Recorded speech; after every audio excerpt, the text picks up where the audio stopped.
Let's get it. We're live. We are live here on this amazing Tuesday night.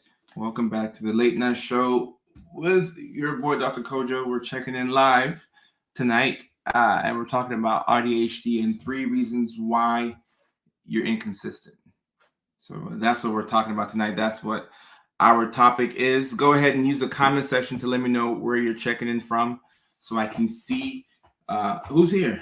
I want to see who's here. I just want to let y'all know that we're streaming live on Facebook, LinkedIn, YouTube, both my YouTube pages, the Late Night Show with Dr. Kojo, and also the official Dr. Kojo Sarfro YouTube page. And we're also streaming live on Twitch. And we're also streaming, we're not streaming on X. We're also streaming live on TikTok. So those are the platforms where we are streaming from. And that is our topic for tonight. So go ahead and use the comment section to let me know where you're checking in from, and let's get this show underway. We have Mindy checking in from Pittsburgh, Pennsylvania. Mindy, how are you? It's good to have you here on the live stream tonight, and also on YouTube. I think if you're watching from YouTube, the live stream is coming to you in a vertical presentation, which is really cool. That's really cool for me because the majority of people are used to seeing me vertically, not horizontally. So I just want to say that. All right. Leilani from New York City. Leilani, what's going on? How are you? Then we have Musa checking in from Boston, Massachusetts. Okay. We have The Year I Became checking in from New Jersey on TikTok. Julia checking in from Texas. Julia, how are you? People checking in from all over. Sam, how are you? Sam Harris. We have Chrissy Crab checking in from Albuquerque, New Mexico. Okay, so we have New Mexico in the house. We have Pittsburgh, Pennsylvania. New York City. We have MO, which is Missouri. We have Boston, Massachusetts. We have Houston in the house on TikTok. New Jersey. Baker City, Oregon. So people are all over. People are checking in from all over the place. Flint, Michigan as well. Somebody else from Michigan on TikTok. Random X from Louisiana. All right, so people are checking in from all over, and I appreciate your attention. I appreciate your support. Without you all, I wouldn't have a platform to share my thoughts. And having all of us here with our combined neurospicy tendencies is what makes this environment what it is. This environment is not only a safe space, but a fun space where we can be exactly who we are without pretending. All the pretending and the fronting, and that's for your real life.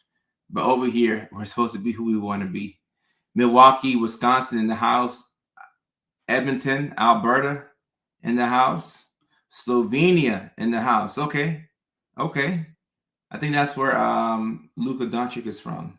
And we appreciate having him on the Lakers. Krusty Krab, I am having a good night. Awesome.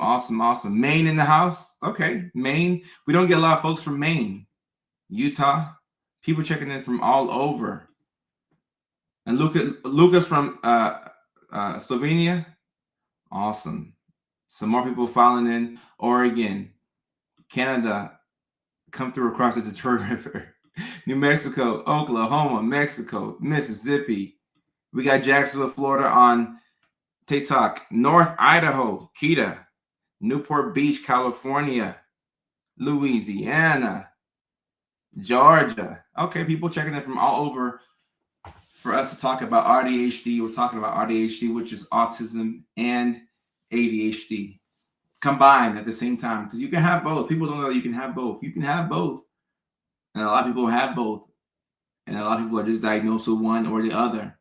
But there's some folks out here, some undiagnosed amongst us, and that's what we're going to be talking about tonight as I prepare my list here.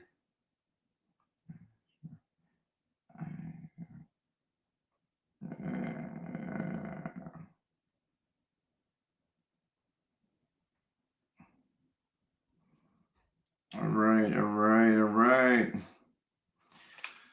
Let's get cracking. I'm a super being with both. Okay. So yeah, actually, let's do a quick poll here and let's see who we have here in the chat. I want to know who I'm talking to. So Leilani is a super being in New York City who has autism and ADHD. That's a heck of a city to have autism and ADHD in. It's a lot of sensory input from outside when you live in New York City. Houston, Texas, autism and ADHD present and accounted for. So, Sean, I will be at the All Jokes Aside Comedy Club in Houston, Texas on April the 26th at 8 o'clock. And I'm looking for my people. And Sean, you fit the description of my people. Autism and ADHD. Yeah, those are my people. Those are my people. That's my safe space. So I'm looking for my folks. I'm looking for my folks.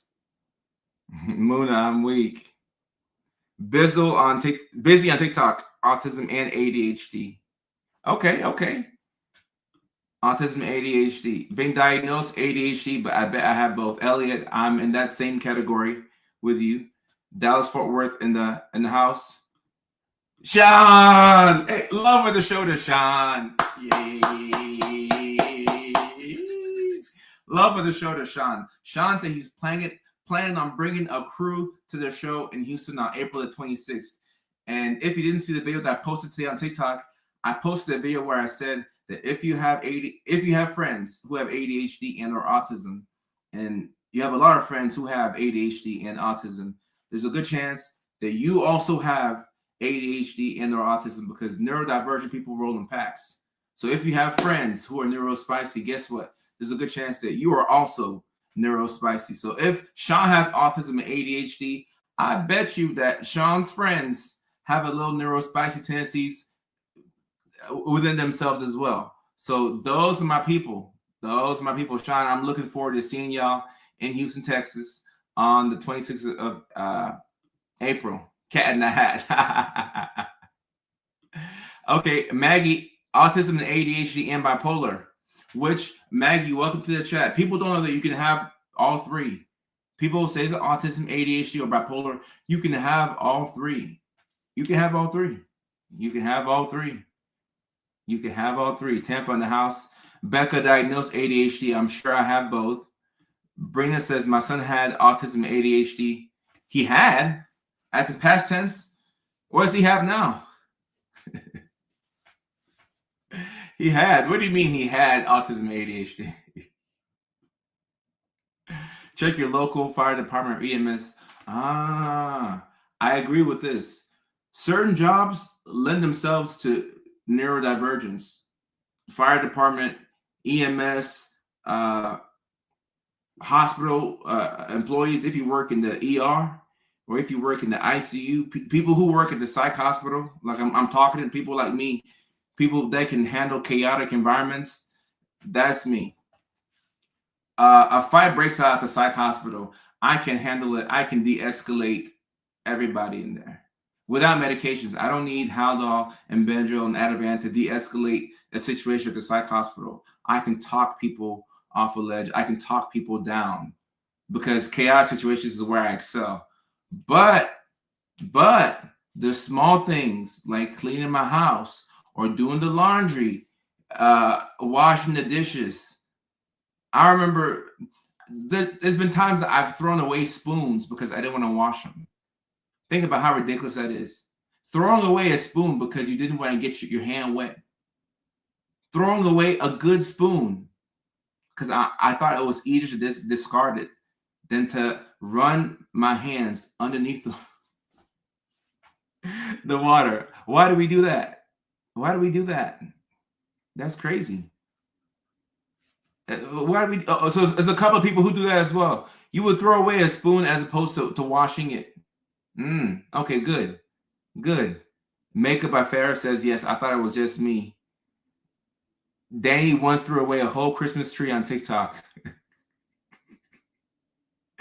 Oh my goodness. The small things are difficult. Elliot, former ICU unit clerk. Okay, see? ICU nurse right here. Yep, you see. ADHD, easily overstimulated / depressed. Okay. Hope you're feeling a little bit better on this live stream. I'm AuDHD and 2 of my children are too. Okay. Sarah, I'm feeling great this evening. I'm happy to see you. I'm happy to see that you're smiling. Oh, throwing away towels. I have thrown away towels because I didn't want to wash it. Why do we do this? Why do we do this? Throwing away pans. Now some pans are just so difficult to wash. If you don't wash the pan immediately, you may as well just discard it. Like you're looking at the pan and you're like, all right, I already put water in it and I'm trying to wash. I just throw it away. I will throw it away. I will throw it away. I'm seeking a diagnosis of AuDHD. Annette, you could be my people. You could be my people. Angela says, I have AuDHD. My husband is ADHD. ICU RN, now triage RN. My husband engineer throws away socks.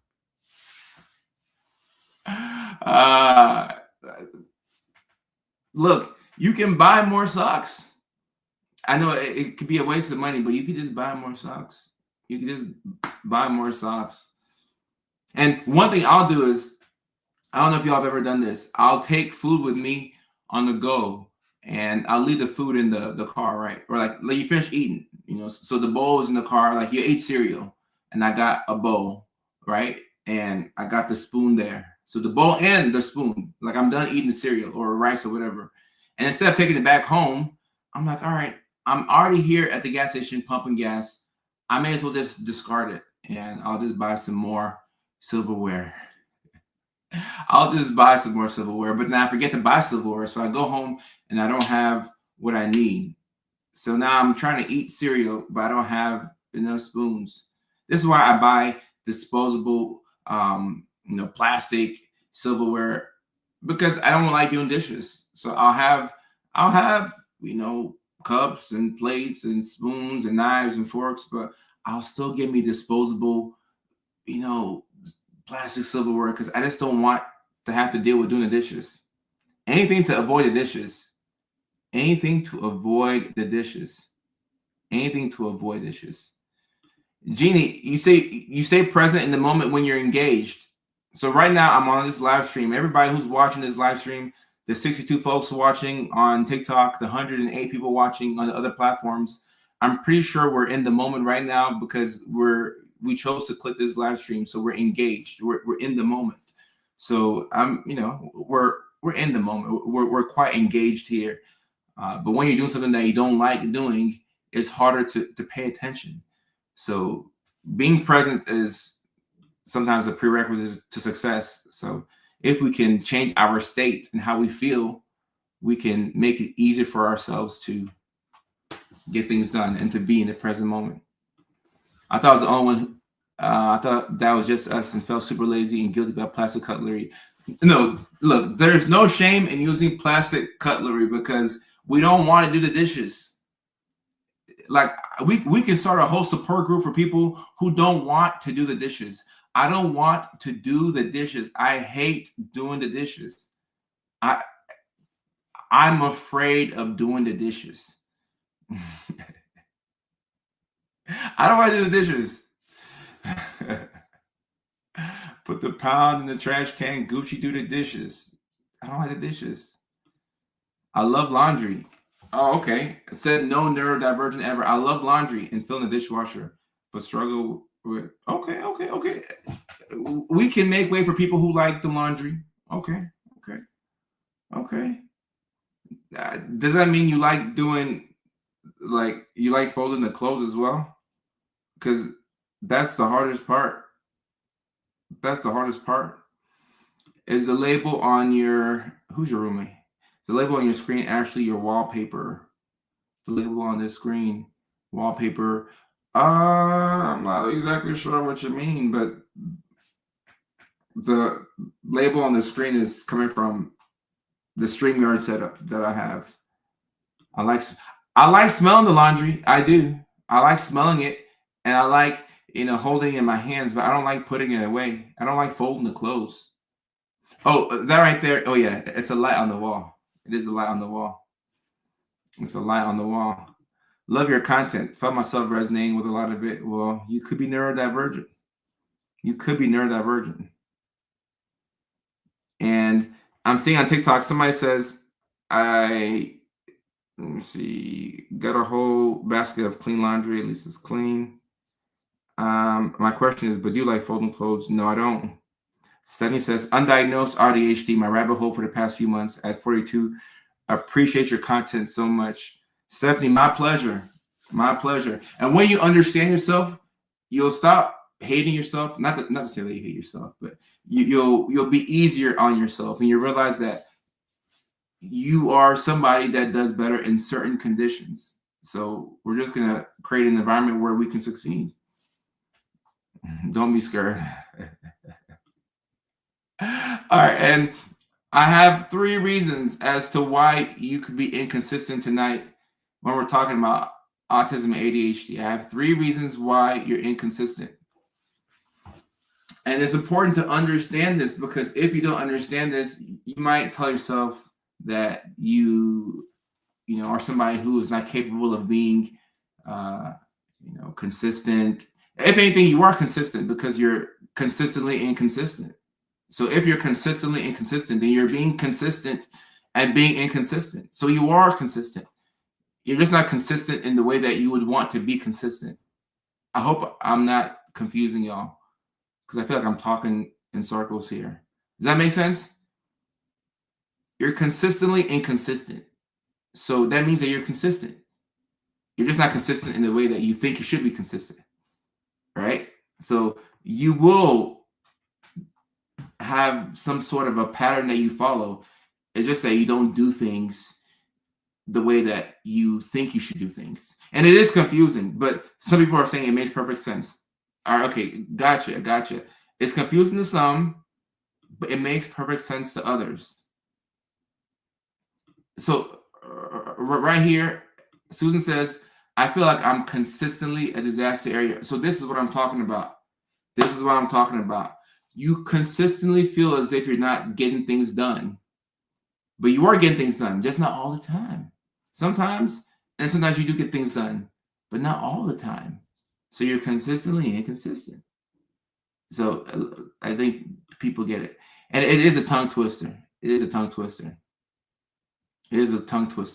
So consistently inconsistent. So for the people who have autism and ADHD, there's 3 reasons as to why I feel like you can have this internal battle within yourself. All right? Internal battle within yourself. And the first one right here, I got 3 reasons. And I like the number 3. I really like even numbers more. I don't really like odd numbers. I think that's something that's odd about me. I don't like odd numbers. I like for things to be even. Like, I want it to match.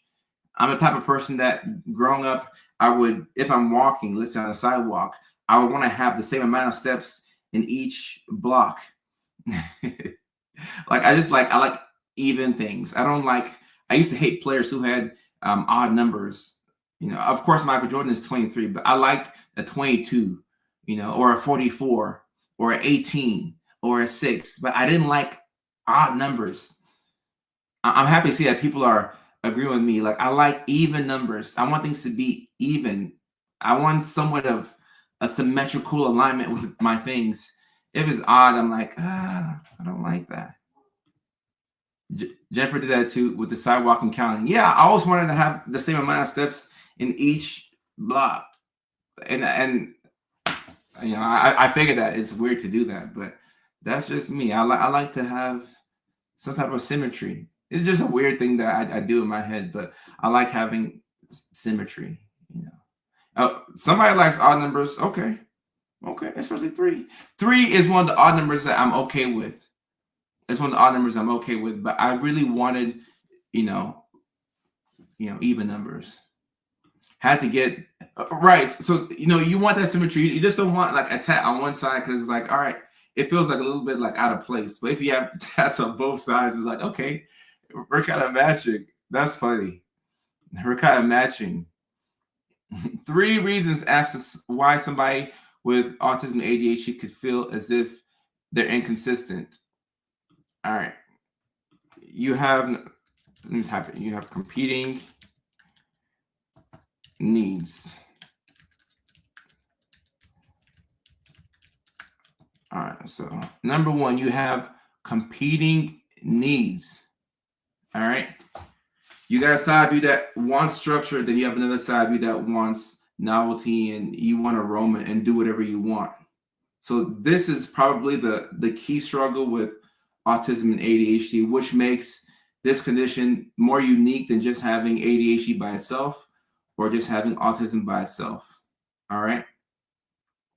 This is something that is important to understand. You really have to understand that you have two people. You got two personalities within yourself. One side of you wants order, and another side of you wants to do what it wants to do when you feel like doing that thing. So this is going to lead to you creating different plans for yourself, and all of a sudden you deviate from the plan. So you start something and you can't see it through. And a lot of times you'll catch yourself spending a lot of time in the planning phase, and you'll confuse planning with execution. So the energy that you should put into the execution of the task, you're putting it into planning, and then you work to get this perfect plan, and you have it all tailored for you. And the plan is like specific to how you want things to be done. So now you got this perfect plan that we're going to do, and it's going to make everything easy for us. And the plan that you make for yourself is not the problem because you plan really well.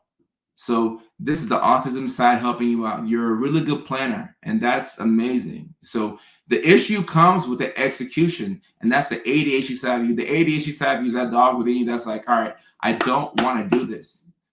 I'm not trying to do this at all. I like making the plan, but I don't want to do this plan. And it's my plan that I tell myself that I should do, but I don't want to do it. This is the core issue with autism and ADHD right here. So the generating of the plan is not difficult for you, or I mean it could be, but the hard part, the part that you need to really lock in on, is executing this plan.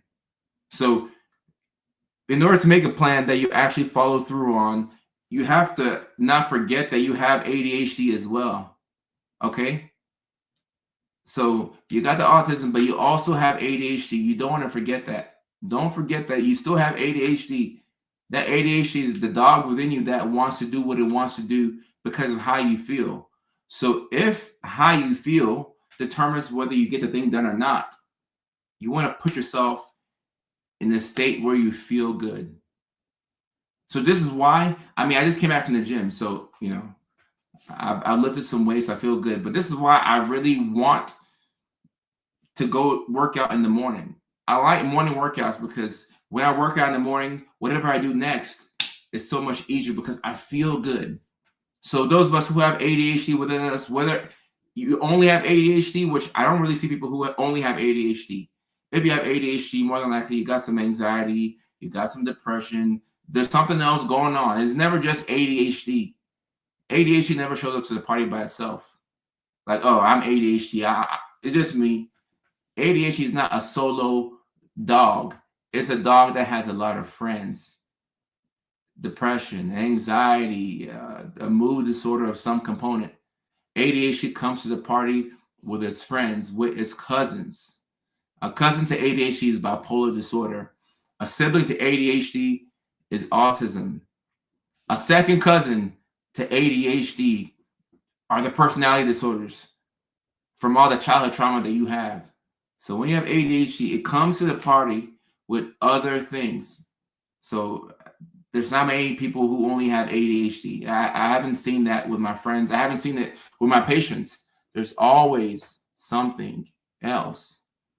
There's always something else. And Sean's saying my wife has to almost piss me off sometimes to get me to do things because my ADHD is fighting, which sucks because hers is the opposite and needs reassurance. Right. And like Sean's saying, ADHD is also its own spectrum. ADHD is its own spectrum. It's its own spectrum. You have different types of ADHD. So ADHD by itself, you can have two Mickey Fickies who have ADHD who act completely different. It's its own spectrum. So ADHD is its own monster that you have to figure out how to deal with its ADHD brain. And it's so stubborn because if somebody tells you to do something and you have ADHD, you won't want to do it. Somebody tells you what to do and it could be the right thing to do. You don't want to do it because they told you to do it. So now you have to find a way to trick yourself into You thinking that it was your idea to do it. It has to be your idea. If it's somebody else's idea, you won't do it. Somebody could say, hey, go here on this road. There's $200 on the intersection of Laurel Canyon and Ventura Boulevard. There's $200 behind the CVS. Go get it. And you're like, no, I don't want to do it because you told me to do it. I don't want to do it. Somebody's trying to give you $200. It's behind the CVS, behind the trash can, the CVS on Laurel Canyon and Ventura Boulevard. If you go there, there's $200 for you, but you won't go there because somebody told you to do it. So you have to figure out how to either make it a last minute thing so you do it, or convince yourself that it was your idea. And if you tell yourself that you have to do it, then you won't do it. So you have to reduce the perceived demand in order to do something with ADHD. And this is why you procrastinate, because you want to feel like it was your idea. So it has to be your idea. If somebody tells you what to do, just tell yourself, okay, this is my idea. I'm going to do it because I want to do it. I want to do it, so I'm going to do it. I'm going to do it because I want to do this. Because you get angry at kids for not wanting to do things that they don't want to do. And as an adult, you feel like you should have grown out of that. No, you will not grow out of it, because you have to know that it's your idea, okay? It's your idea, and you don't have to do it if you don't want to do it. But we will do it because we can do it. So if you don't talk to yourself like that, you won't do the dang thing, all right? So it's important to understand that. So if you have autism and ADHD, okay, the autism part will help you with order. It's like both of them keep each other in check. Like they're kind of like two siblings. Like one is gonna like be a little impulsive and do what they want to do, and that sibling is gonna help the orderly sibling have fun. Then the orderly sibling is gonna help the other sibling who wants to have a lot of fun. They're gonna help them get back on track. So you can use it to your advantage, but you have to know that you have to be in a good state in order to do things. But think about the average person with ADHD. You're not getting a lot of sleep. You're overwhelmed. You're dysregulated. And somebody tells you to do something. So now you're like, I don't want to do it because I just don't want to do it. And you're low on sleep. Someone on TikTok says, I tell people I have two separate operating systems. I run OS and Android. Nah, that's how it is. That's how it is. You have two different operating systems. So you have competing needs. You really need structure, but you really need novelty. So you have to understand that you have two different dogs within you. You have two different dogs within you. You have to understand that. You have to understand that. And Jennifer right here is saying, what if you and your partner have AuDHD? How do you deal with each other telling each other what to do? Look, you have to gamify things. Sometimes if you want your partner to do something, you have to tell them to do the opposite. If you want them to take out the trash, say, hey, babe, I don't know what you're about to do, but don't take out the trash. I'm going to take out the trash. Just kick your feet up, and I'm going to take out the trash. You just enjoy yourself. I got it. And then they're like, no, don't tell me what to do. I'm going to take out the trash. You have to find ways to do things backwards. Because if you tell your partner to take out the trash, then they'll feel like, you are their parent, and you tell me what to do. How are you gonna tell me what to do? You have to trick them. You have to trick them. You have to trick them. My wife says she's gonna do a thing, or call her father to ask about a thing. You have to trick your partner to get them to do things. Likewise, you have to trick yourself in order to do things. And when I realized this, I started to be more productive. Or at least I started to work on the right things. If you don't trick yourself, you won't do the thing. You have to trick yourself. You got to trick yourself. Someone says, is this why I create structure, then forget it, such a to-do list? Yes.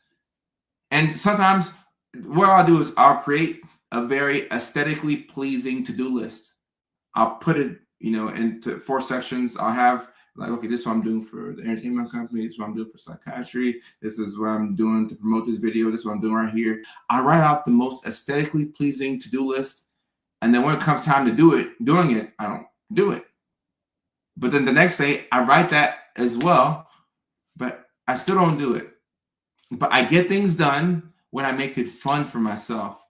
You have to turn it into a game. Turn it into a game.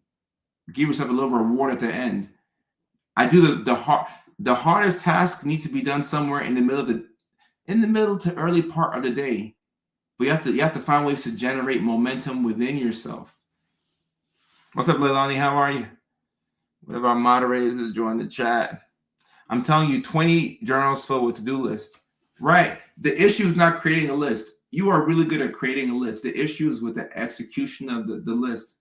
So if you're not able to get the thing done, but you keep doing the same thing every single day, then there's an issue with doing the thing. And you know what's interesting about doing a thing? There is no better feeling than getting things done. Look, I'm somebody who loves, like I love me a good video game I can get lost into. I love money. I love the Mickey Ficky. You know, you get with your girl, you have a great night, y'all go home and get the Mickey Ficky on. I love all that stuff, but nothing beats getting things done. Getting things done is the best feeling of all time. Nothing beats getting things done. When you do a difficult thing that's been on your to-do list for weeks, months, or even longer, not like the feeling you have right after, if you can capture that feeling and sell it, you will make so much money. Nothing beats getting things done. There is no better feeling. There's no better feeling than getting things done. I'm addicted to getting things done, but it's so hard for me to get things done. Nothing beats doing. Doing is the action defeats anxiety. If you're anxious and you start to do, you start to feel better. When you're anxious, you can't solve a mental problem up here. You can't outthink your way to a solution to a mental problem. So you have to find ways to start things, to get things done. But what helps you get from point A to point B may not get you from point B to point C. Crack has nothing on productivity. That's hilarious. That's hilarious, Sean. And that's facts. Productivity is the best feeling. It's the best feeling. And I would rather you do anything than to do nothing. Do anything just to get you to get going. But after a while, you do have to shift and you have to find ways to do the things that are the most important to you. Because you're going to get burnt out if you work on things that are not important. Burnout comes from working on things that don't matter. It's not that you're not working hard. You're working hard on the wrong things. So now you don't have energy for the right things. But in the beginning, you have to do. In the beginning, you have to do anything. I don't care what you do. Just do something. Just do something. Anything. Melissa says, as AuDHD, we need multitask fun and work. For example, I play matching games as I listen to lectures. This is what I'm talking about. You have to figure out what makes things fun for you.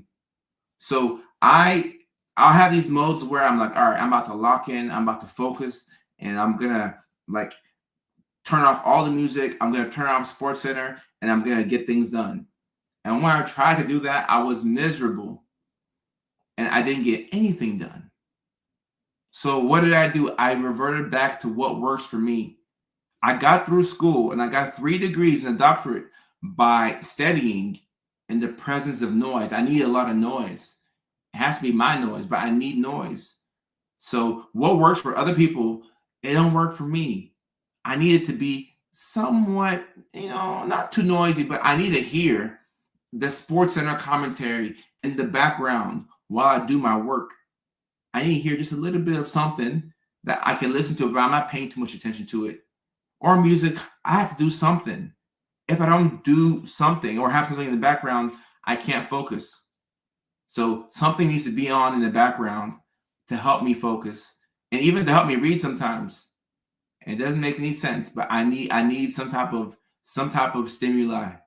So now that I know that, I keep things fun for myself. I have to listen to a podcast about the Titans or some sports radio. Something needs to be on in the background while I work. I have to make the task fun for me. If it's not fun, it's not going to get done. If it's not fun, oh, that rhymes. If it ain't fun, it won't get done. I like that. If it ain't fun, it won't get done. Wow. Wow, wow, wow, wow, wow, wow, wow, wow. If it ain't fun, it won't get done. I like that. You need, I mean, if you have a brain like mine, you need something.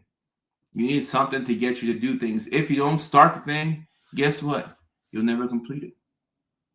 You'll never complete it. So you need things to get done. And a lot of people will listen to this live stream or other people's live streams and they'll get things done. And if right now, if you have things to do, this is a good time to get it done because you have the stimuli coming from this live stream. Now is a good time to do the dishes. Now is a good time to go clean your car. Now is a great time to put away those clothes or put it in a different room so you get it out of your way. Now is the time to get things done right now because you have some type of stimuli that has got you like kind of engaged.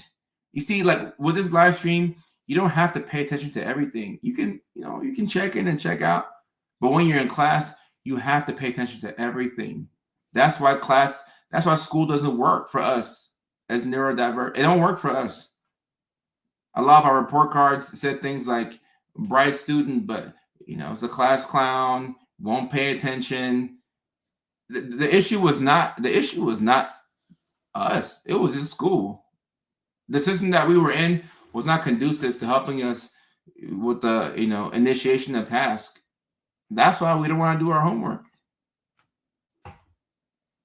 So social butterfly, that's what I got. Social butterfly, that's what I got. I was always looking to crack a joke so that the girls would laugh. My crush, her name was Amber. If I was in a class with Amber, shout out to anybody who went to Campbell High School. Amber and her curly hair. If Amber laughed at one of my jokes, I could care less about math class. As long as Amber was laughing, yeah. One of Amber's laughs could carry me a whole week.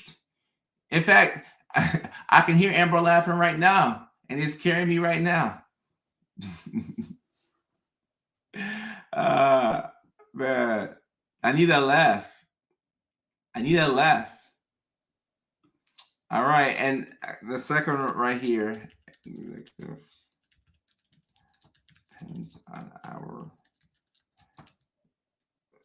state is often dysregulated. This one right here,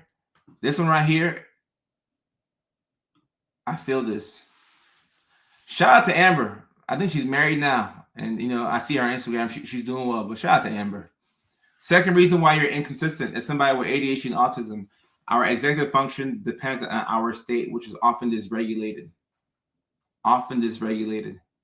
And, Sean, the online accredited colleges, I agree with that. And sometimes online is like a double-edged sword when you think about things online, because it's hard for us to start the task. Kind of like work from home. It can be a trap, but you have to know how to work with it when you're neurodivergent.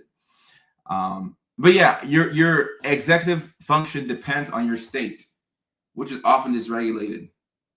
Don't even think about your friend who has ADHD or autism or something. Think about yourself. Think about yourself right now. How often do you get 8 to 9 hours of sleep? How often do you get to the gym 3 to 5 times a week? How often do you wake up in the morning and meditate? We're going to talk about meditation one of these days. Maybe do a session where I hop on here and we just stay quiet and we meditate for 15 minutes. Seriously, meditation is one of the best things that you can do for any brain, but I think it's a non-negotiable for neurodivergent brains. You have to meditate. You've got to meditate. You need to meditate. And that's the art of doing nothing. But we're addicted to doing something at all times. So it's like we can't do nothing. And someone says, who has time for all that? You got to take 15 minutes out of your day where you sit there and you stare at the wall. If you can wake up in the morning, How many of us wake up in the morning and don't go straight to our phones, but we sit there and we sit with our thoughts for 15 to 20 minutes? Who wakes up right now, makes their bed, and then they meditate for 15 to 20 minutes? Nobody does that. There's 150 people on this live stream right now. I don't know if a single person does that right now. You can be honest, but who does that? I don't do that. I'd like to. I'm working on it, but I don't do that. Sunny on TikTok says that I do that. Okay, we have one person. And Sunny, only you and God know if you're telling the truth. But I wake up and I go straight to my phone. And I don't want to do that. I go straight to my phone.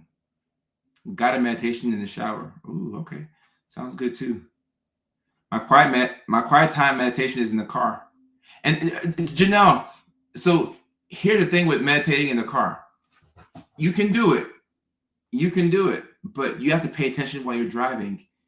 So I don't think that counts. I'm talking about when you're like right here. I'm looking at the wall. I'm doing nothing. Like doing nothing. Nothing at all. If you can do that, you would be more regulated, but we're never really regulated.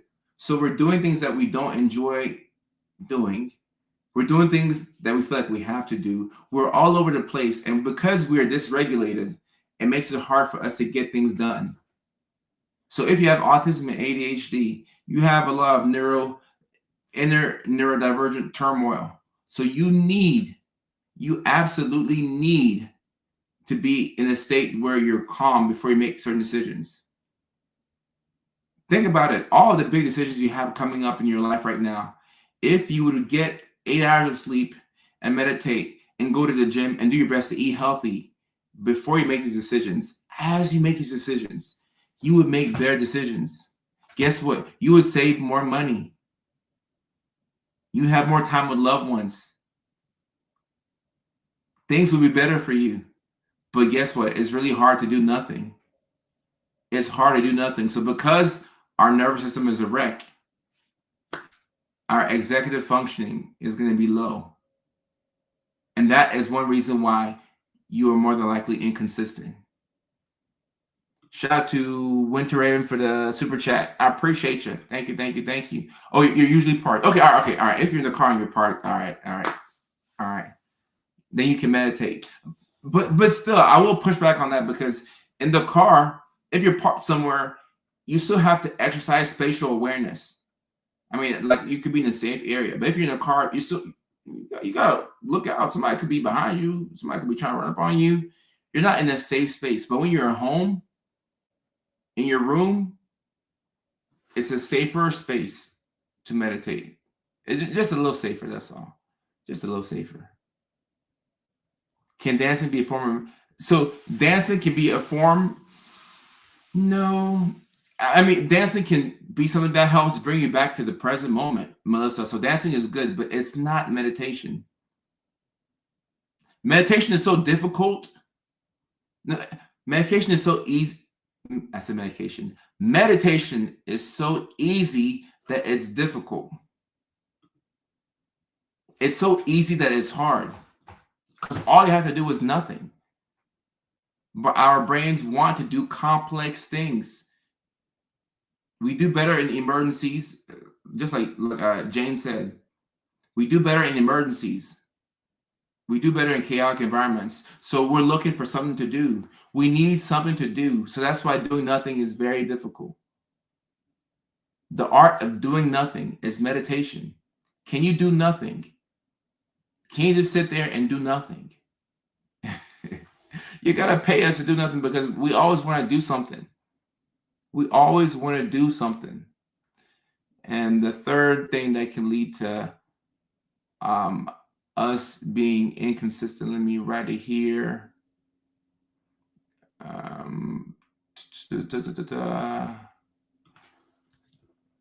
The all or nothing to burnout cycle. The all or nothing right here. And Shai, you're not hijacking the conversation. I get to the comments that I'm able to get to. Nobody's hijacking. Everybody is accepted over here. I do my best to catch as many comments as possible, even on TikTok, where it's kind of hard sometimes. Carrie says, the first time I successfully meditated, I disappeared. Got visited by an otter. Where were you that an otter was nearby? An otter, that's funny. Where are you that an otter was nearby? The all or nothing to burnout cycle. One of the reasons why we are inconsistent. So the autistic side of you is going to want to over prepare. You're going to prep the heck out of something. You're going to prepare and prepare and prepare. You have to be fully prepared for everything. You need to know all the details in advance. You're a master at planning and preparation. Okay. So this right here burns you out. Then the ADHD side of you is liable to hyper focus and hyper fixate on things, and you go balls to the wall on a certain thing. Okay. And it could be the wrong thing too. Many times it is the wrong thing, and that will burn you out. So our need to be all or nothing is one of the reasons why you can be inconsistent. Because if you're all or nothing, you're going to burn out at some point. You will burn out at some point. It may not be now. It may not be today. It may not be tomorrow. But whenever you burn out, you're going to feel it. You're going to feel it. And the repercussions of a burnout are very painful. This burnout could last weeks to months. Sometimes people are burnt out for many months, even years. And this is where people have to take time off of work. People aren't able to hold down a job. You could experience skill regression. So now all of a sudden it's hard for you to talk to people in public or even in small groups. It's hard for you to drive sometimes. It's hard for you to cook. You can't cook like you used to cook because you forgot. How do you forget how to cook? The skill tends to go away because you've burnt yourself out. You've burnt yourself out. So now you have to relearn all these social skills. You have to relearn how to be a functioning member of society, for lack of a better term, because you burnt yourself out. You were working hard on the wrong things, and you over-prepared for things that were trivial. You'll spend so much time researching a certain thing and never even do it. There's a chance for you to do something halfway, perfectly, but your desire to be perfect with every single thing that you do will make you work very hard on the wrong things, and then you're going to burn out. Someone says relationship burnout is the worst. I have nothing left. You could burn yourself out in relationships. Cheese is love. I appreciate you. Thank you for your attention on YouTube. Thank you, thank you, thank you. Leslie says, my burnout last year caused me to have an accident. Guys, neurodivergent burnout is very dangerous. It's very dangerous. And it looks like depression. So you go to the doctor. You tell them what's going on. They give you Lexapro or Prozac because they think you're depressed. And you feel a little bit lighter. You feel lighter on your feet. So that's good. You have the medications. That's good. But the core issue of what you've been experiencing hasn't been addressed. So now you're still doing the same things that led to you being burnt out. So this cycle of burnout, I feel good. Burnout, I feel good. It keeps happening. It keeps happening because you haven't addressed the core issue.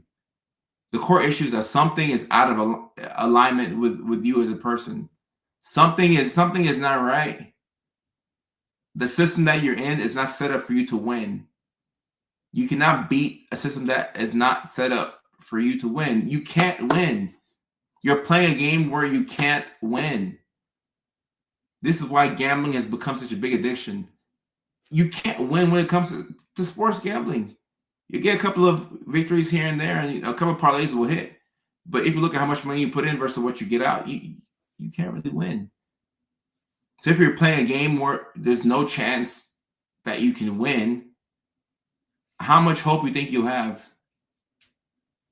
You're not going to win. You think that you can outdo a bad system, but you can't. You can't. You have to create a system that forces you to do certain things at a minimum. If the system has not been created, the burnout is coming. The burnout is coming. Patrick, yeah, you don't know the rules. The burnout is coming. It may not come today. It may not come tomorrow, but it's coming. It's coming. Joseph is coming. But that's why you're here, to understand that the system that you're in is not working out for you. A lot of times you can make your system better by removing things. You don't have to add things all the time. A lot of times it's addition by subtraction. If you remove things from the system, things that don't matter as much, you will feel better. The goal is to get lighter on your feet. Right now, ask yourself, what am I doing right now that doesn't move the needle? What am I doing right now that doesn't matter? Someone on TikTok says, is skill regression reversible? Yeah, you can have skill regression, but you can also have skill progression. You can go backwards and forwards. You got to play games that are designed for you to win. And this is why being neurodivergent, you're going to feel as if you're broken or you're faulty or defective. You're going to feel like things won't work out for you or things never work out for you because you're in a system that's not designed for you to win. You have to rig things for yourself. I have to rig things for me. And even then, I still get burnt out every now. I still get burnt out, even though I know these things. So it's always about me constantly tweaking my system. What am I doing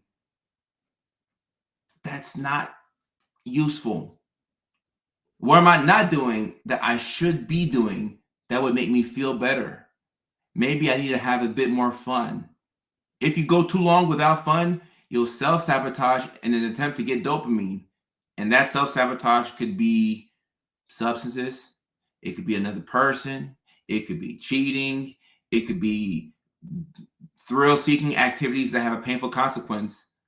You're doing something that you shouldn't be doing because you weren't having enough fun. Neurodivergents need to have fun. You have to have fun. You can't not have fun. You need to have fun. Someone says vape.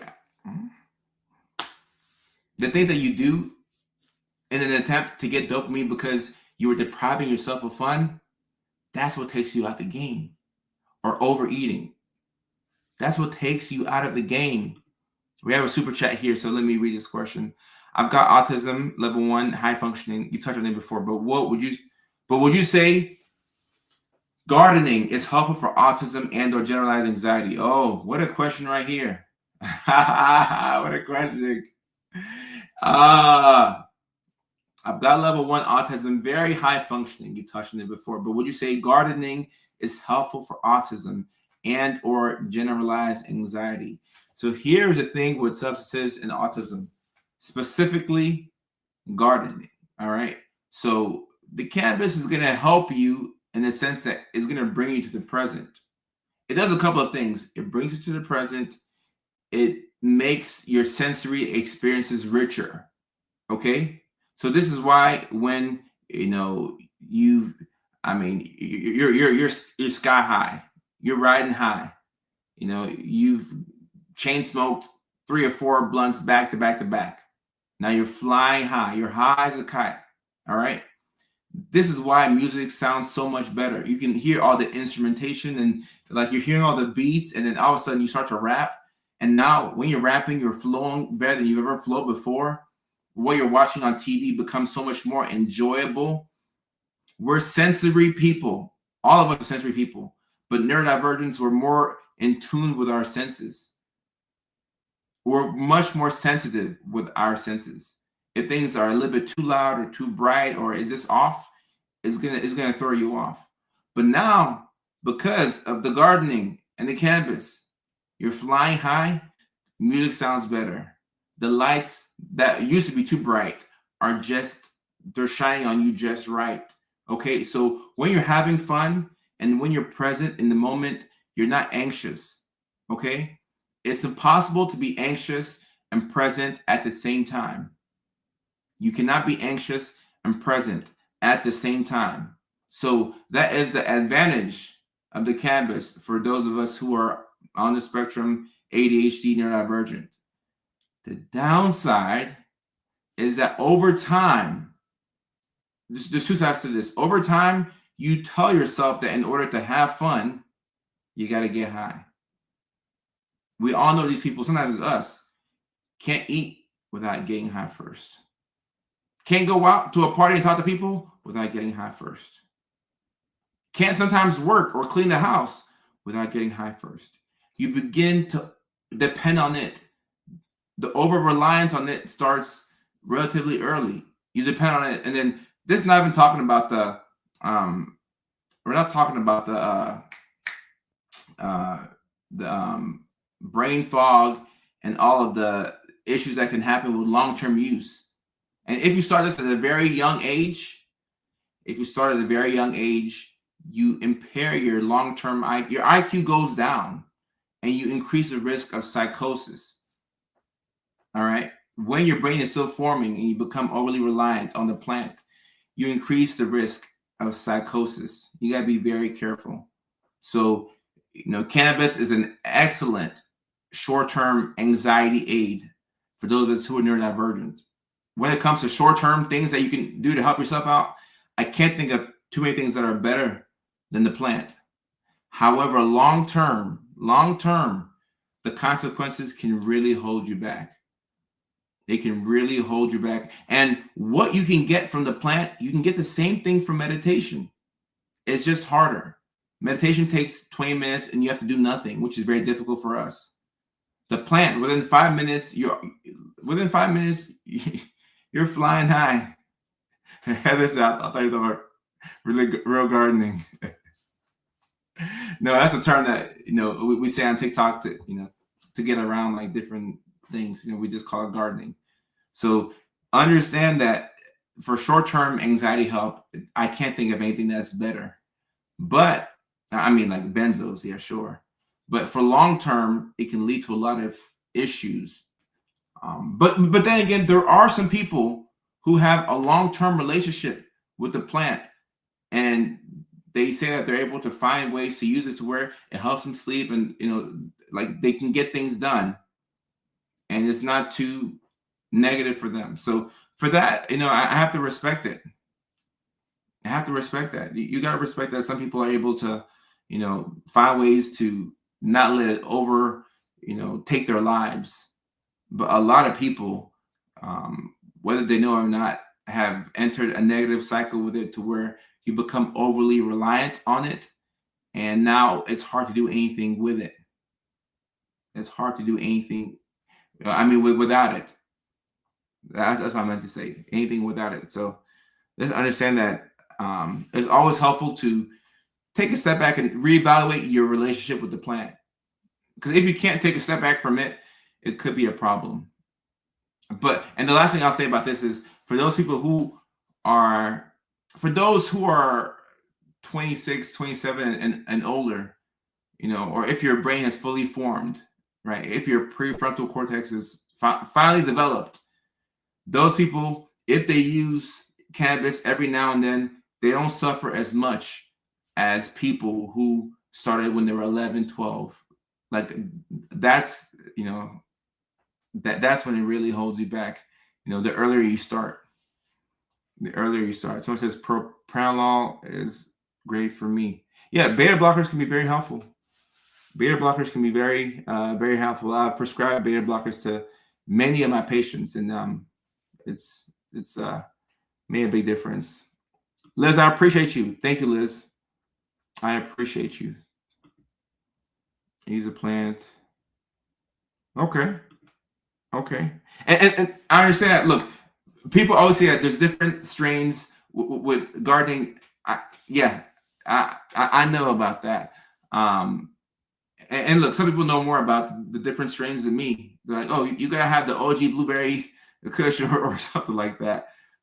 So yeah, the different strains do different things, but it's always good for you to reevaluate your relationship with it and be honest and ask yourself, is it helping you out? And look, I got friends.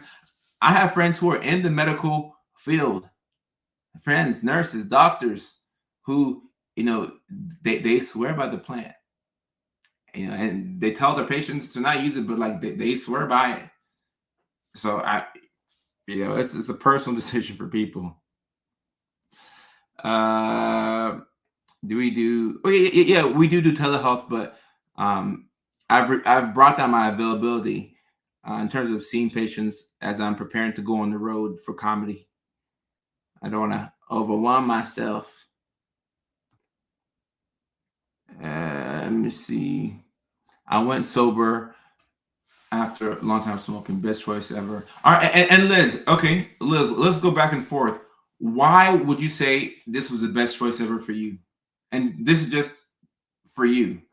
You smoked for a long time. So why did you go sober? I'm just curious. Why did you go sober, and what did it do for you?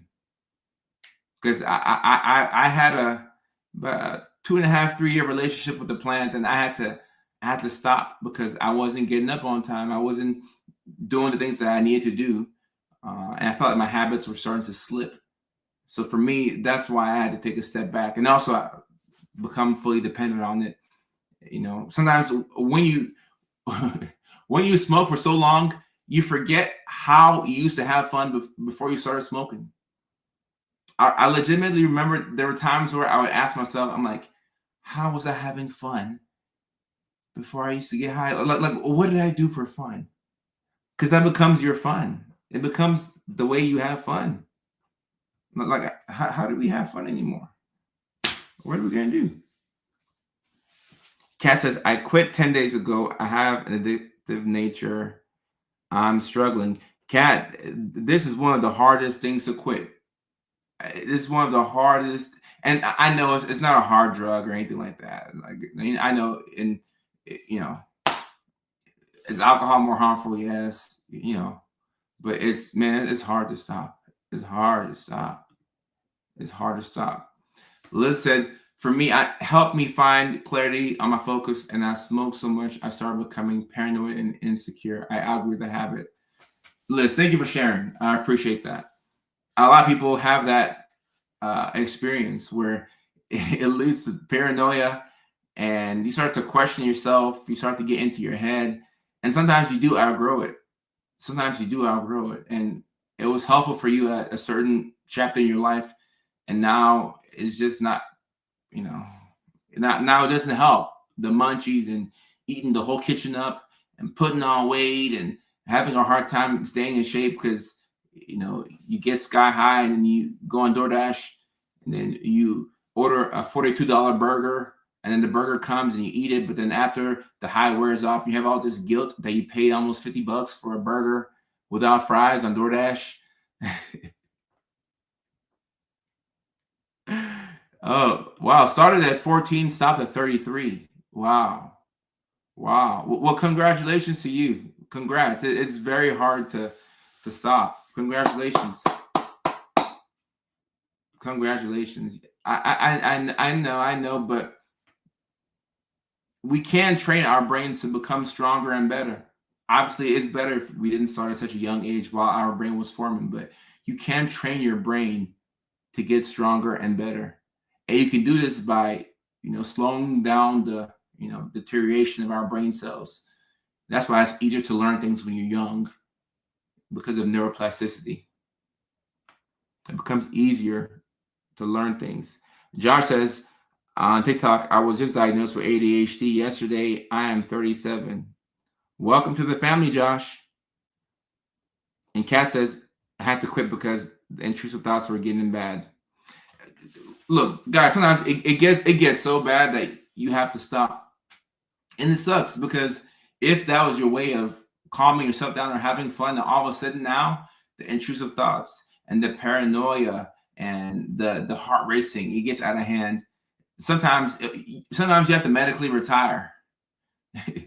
You have to medically retire from the game sometimes. And before I get to super chat, let me just say this with Jim. A lot of people will, microdose or, do it here and there and have tea breaks in between. And this works out for some people. I will say that. It works out. for some people. Let me get to this super chat. Recently fired because of nonverbal cues. Sorry to hear that. I work as a travel RN on a med tele floor. I have ADHD and pretty sure autism. Any advice? Can I get an appointment? All right, so to answer the last part first, when it comes to appointment, the way my practice is set up, we're set up to see people in California, Alaska, Arizona, and Washington. So it's select states when it comes to actual psychiatric services. And we've closed the availability down. Like, I don't know if we have any.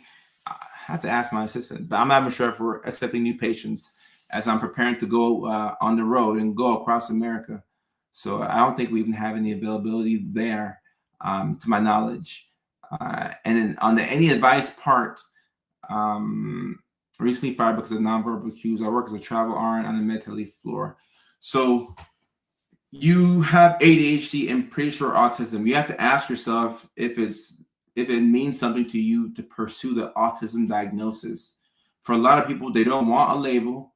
And for some people, they want confirmation. They want to know without a shadow of a doubt that they have autism, and that will make them feel better. And also, depending on if you're in school or if you need accommodations, then having the diagnosis, the formal diagnosis, can be very, very helpful for you. In regards to working, it could be helpful for you if you feel like you're in a supportive environment. It could be helpful to maybe let an employer know that you have autism or ADHD, if you feel that will make a difference. Sometimes it's best not to let your employers know because you could be discriminated against. And I know that we have an act that prevents the discrimination, but I know how employers are. If your employer wants to get you hemmed up, they'll find a way to get you hemmed up. And I mean, it's difficult when you don't understand cues and you communicate differently, and people don't know this. Then they could take it as if you're disrespectful, if you don't care, if you're lazy, if you haven't bought into the company policies. So I think that a diagnosis could maybe make you feel a bit better and help you realize that it's not your fault. You're just somebody who needs external support in a way that you don't currently have. So getting that external support is like the gap between where you are right now and where you need to be is the external support that you would need. And that can come in the form of many different things. It can come in the form of you working on a unit where it's more neurodivergent friendly. Maybe the nurse manager there also has ADHD, and she talks about having to take her medications, and she creates an environment where people can be themselves, an environment where you can play to your strengths, or maybe working in the ER. But you have to set yourself up for success, and that will make you feel better. Because if you're using your strengths more, on a daily basis, then you're reminded of how capable you are. And you're a very capable person because you're RN, you passed the NCLEX, you're working on a med tele floor. That's not an easy job. You're a very capable person, but you want to put yourself in positions to where you can win. So that's what I would say. And I appreciate the question and super chat. I appreciate you.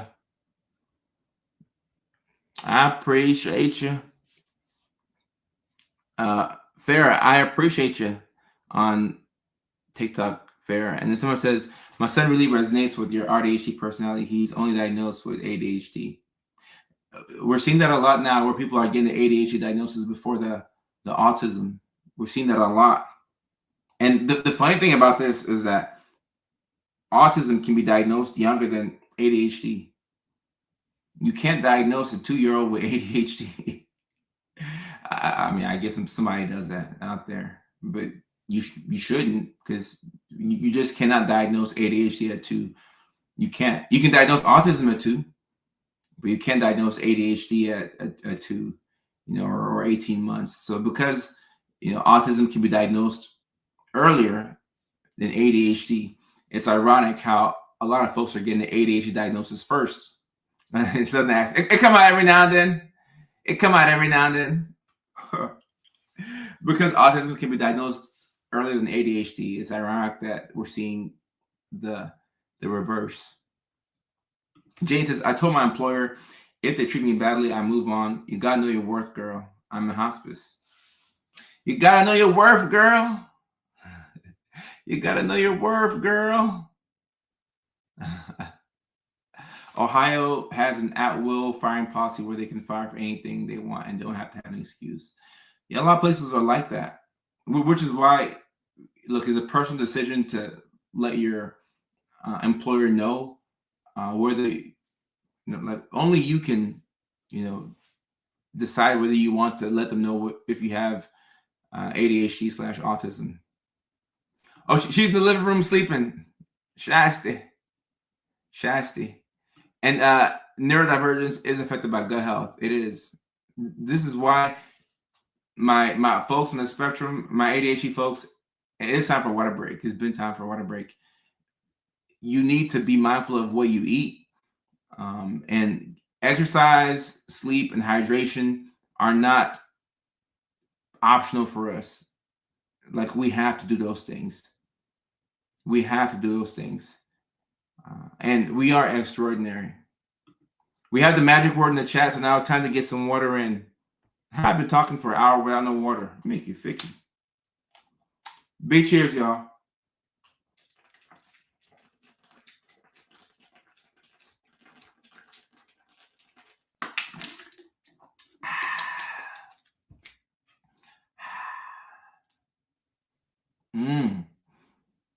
What was Elliot saying?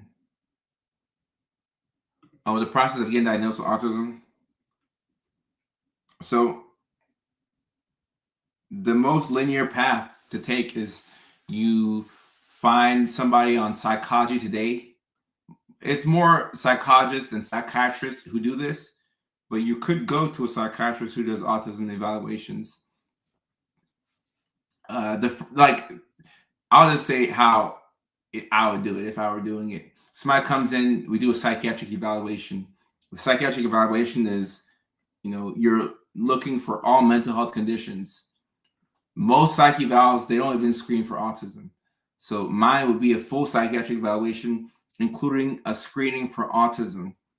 The majority of people that I screen for autism, and I strongly believe that they have it, almost all of them go on to actually have it. So after you've been screened for autism, then you go for an official assessment. The official assessment could be an hours-long assessment. And after that official assessment, then a couple of weeks later, 1 or 2 weeks later, you would have a third appointment where you would discuss the results with your provider, practitioner, or you can just get the results sent to you if you don't want to have it discussed. But it'd be ideal to at least talk to your provider and get their assessment and everything. Taylor, I appreciate you. You're not losing your mind.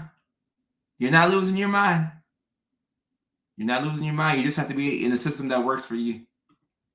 Oh, I tried the heck out of this water, bro.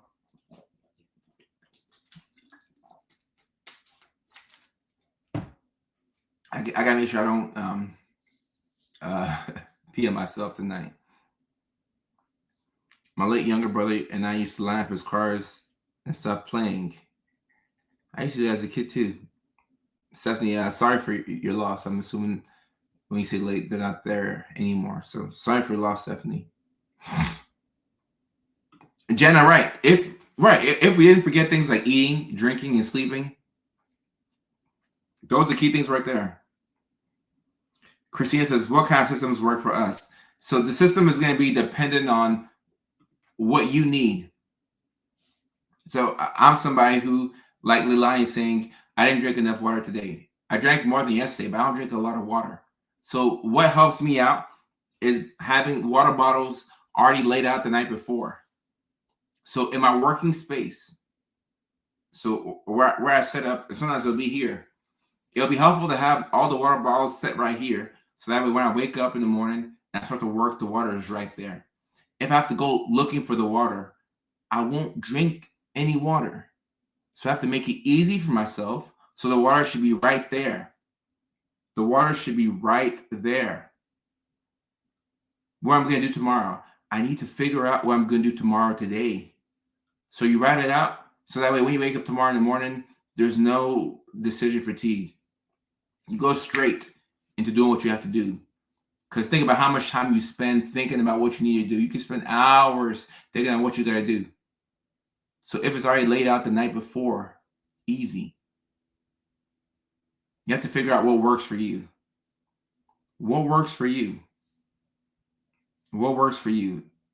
That's the key. It doesn't have to be what works for anybody else, but what works for you. So somebody says, why is a long distance relationship harder for an ADHDer? Because it's out of sight, out of mind. You might forget that you have a partner. It doesn't make you a bad person. It doesn't mean that you're going to cheat. You just forget that you have a partner because they're not here. So you might be moving single because you forgot that you have a partner. Out of sight, out of mind. Make the water readily available. Y'all know that I travel a lot.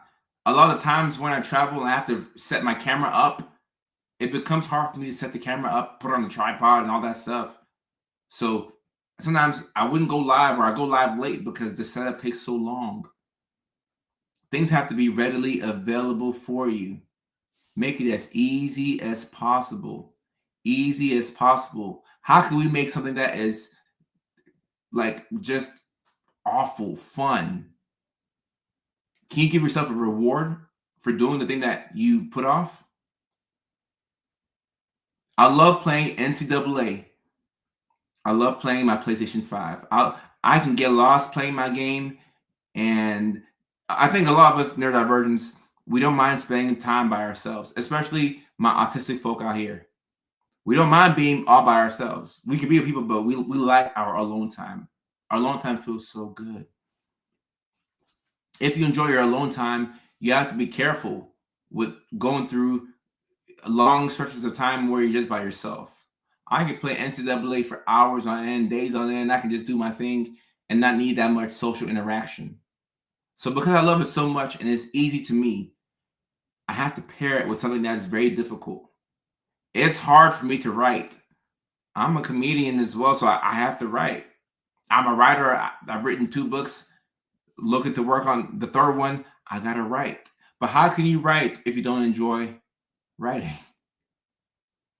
I don't enjoy writing. But now I tell myself that with my writing time, I earn the time to play video games. So if I want to play video games for 4 hours, okay, cool. Write for 4 hours. Now I'm learning that writing for 4 hours and playing video games for 4 hours is not an even exchange. So I'm about to make an adjustment. So now for every hour that I write, I can play video games for 2 hours. I have to switch it up a little bit. For every hour that I write, I've earned 2 hours on the game.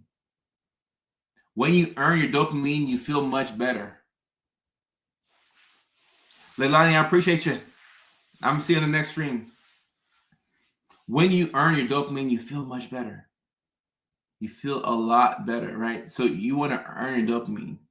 If I write for an hour, I get paid for 2. It was one-on-one, but as I think about it, I need to make it a bit more fun for myself. Make things fun for yourself. So your system is not anybody else's system, but it has to be your system. What works for you?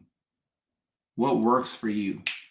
So learning yourself is something that you should be on your journey to do. Learn yourself. What do you like? What don't you like? And be very honest with that. What do you like? What don't you like? If you don't like something, don't do it. If you enjoy something, you're not doing it enough. How can we do it just a little bit more? How can we find just a little bit more time to do this one thing that we really enjoy doing? So you got to find a way. You got to find a way to make life a little bit more fun. Candace, yeah, I'm a Titans fan. I'm a Titans fan. I'm happy you've embraced being neurospicy. We're neurospicy. You know, pretend as if we're normal is just too much. Too much. And Ankle says, oh, what a name. ANCLE, Ankle. on TikTok says, when I develop a system like that, I guilt myself into not rewarding myself. Ankle, no. Ankle, you can't do that. Ankle, you can't do that. If you tell yourself that you have a system that you need to do to earn something, if you've earned your dopamine, you better take it. If you've earned your dopamine, you better take it. You have to take it because you earned it. You earned it. You earned your dopamine. So you got to do it. You got to do it. You got to do it. And that's why the thing that you do as reward, it has to be something that you really enjoy doing. Something that you can do very easily. Earn your dopamine. You got it. Earn your dopamine. And Jana on TikTok says, I also motivate myself with incentives, even if it's tricking myself, i.e., organizing, cleaning. Yeah. You gotta find ways to do it. What's up, Darnell? What's up, Dino? What's up, Bryce? I love space, but recently I've been not going to put image because my mind tells me I'm going to fail. Hey, look, your mind is a very interesting thing. You got to tell yourself, sometimes you have to tell your mind, your brain to shut up. Our brains are very silly. This thing in our head, silly, pieces of matter that will deceive us into thinking that we're not worthy, or they'll tell us some weird things sometimes. You have to tell your brain to shut up sometimes, respectfully. Where's my accent from?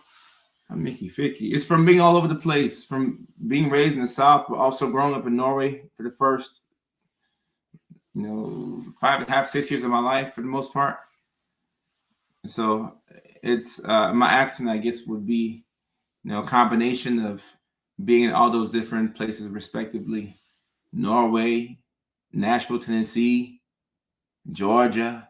It was a combination of everything. Super, I appreciate that. Thank you so much. I see you on I see your comment on TikTok. Alma says, my son has a hard time making true friends. He's only 9. Look, making true friends is hard for all of us. But obviously, having a child on the spectrum, that's a pretty unique struggle. The good thing is, if you have one friend, man, one true friend is priceless. You can't put a price tag on one true friend. So you just need one to get you in the game. Just need one to get you in the game. Let me see what Chantel's comment is here. Night, and we are just about to wrap it up here. We'd like to leave 2 things here. Learn the NA that would resonate with my fellow neurodivergent folks. 1 is too many, 1,000 is never enough. And the serenity prayer. God, grant me the serenity to accept the things I cannot change, courage to change the things I can, and the wisdom to know the difference. Just for today. I like that. I like that. Chantel, thank you very much. Thank you for dropping that in the chat. I like that. I really like that. And Melissa, this is why this, environment is helpful, because you feel less bad about yourself when you know that you're peculiar and other people are also peculiar. But if you feel like you're the only weird person, then you're like, damn, am I the only one? I can't be the only one. There gotta be other people. I can't be the only one. And when there's other people like you out there, then you realize that it's not something with just you. It's it's a brain that you have that other people have very similar traits. Congratulations, Gene. Congrats. I'm finally balancing at 37. What now makes me adult? Congratulations. Congratulations. I'm happy that you have this deeper knowledge of yourself, and you've put yourself in a better position to succeed. So that's the advantage that you get when you have a diagnosis, which is just a group of words or a word that better explains the majority of the symptoms that you exhibit. So there you go on that. Any advice for psych nurses? Listen to your patients and have fun. And if you work at a psych hospital, you can use some of those skills in real life because you're somebody who knows how to deal with multiple things at once. And you know how to prioritize too. Darnell, I will say thanks for all your posts. I got diagnosed with ADHD 5 years ago, but your videos helped me understand that I also have autism, and it's helped me so much in the long run. Darnell, I appreciate you too, my guy. I appreciate you. Understand that you have something. Guys, when you know yourself, it's pretty difficult to get tripped up. I mean, things will still happen, but if you know yourself, you put yourself in positions to win. And we want to win out here. So you want to win. And Carrie, thank you so much. I appreciate you. Yeah, we are getting to the 90-minute mark. So we're about to wrap it up for this live stream. Let me see where we're at. We are at a Tuesday. It's a Tuesday. So we're at Tuesday. Let me look at my schedule. So we stream Tuesdays and Thursdays. And we streamed yesterday too, which was cool. I liked having that extra streaming yesterday. That was hella tight. That was dope. So we stream Tuesdays and Thursdays. Let me see what my schedule was like. Oh, Brian Dayball, offensive coordinator in Tennessee. Very exciting. Go Titans. All right. So we will go live. Shoot, we'll run back again tomorrow. Let's go ahead and run it back tomorrow. Let me let John know. Thank you, John. And also, I'm ending tonight's live stream, but we're on a roll. So we'll go live again tomorrow in addition to Thursday. So I just want to put that out there and just give you a heads up. Thank you. So we'll go live again tomorrow.